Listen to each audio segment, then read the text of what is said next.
भगवान कृष्ण और लीला का विरह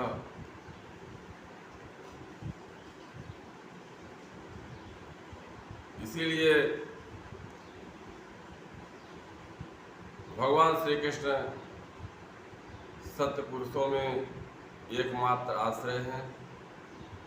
उन्होंने वेदांत धर्म का बार बार आचरण करके लोगों को यह बात दिखला दी है कि घर ही धर्म, अर्थ और काम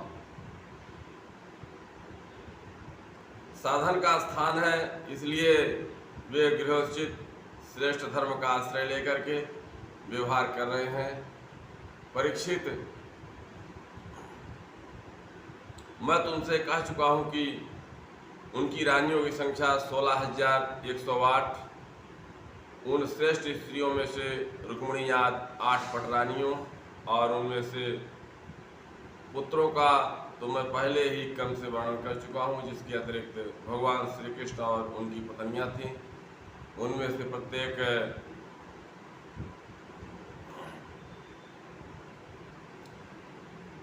उनके अतिरिक्त भगवान श्री कृष्ण की जितनी पत्नियां थीं उनमें से प्रत्येक में 10-10 पुत्र उत्पन्न किए।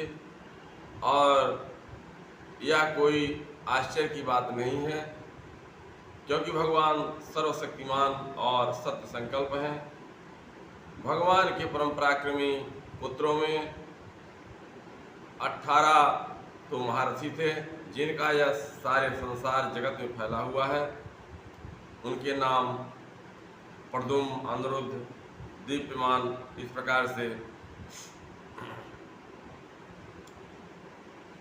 राजेंद्र भगवान श्री कृष्ण इन पुत्रों में सबसे श्रेष्ठ रुक्मिणी नंदन प्रद्युम्न जी थे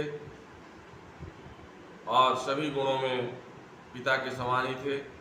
महारथी प्रद्युम्न ने रुक्मी की कन्या से अपना विवाह किया था और उन्हीं के गर्भ से अनिरुद्ध जी का जन्म हुआ था, जिनके 10,000 हाथियों का बल था।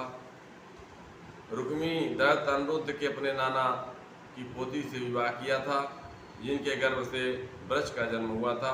ब्रह्मा जी के श्राप से पैदा हुए मूलक के द्वारा यदुवंश का नाश हो जाने पर एकमात्र वे ही बचे रहे।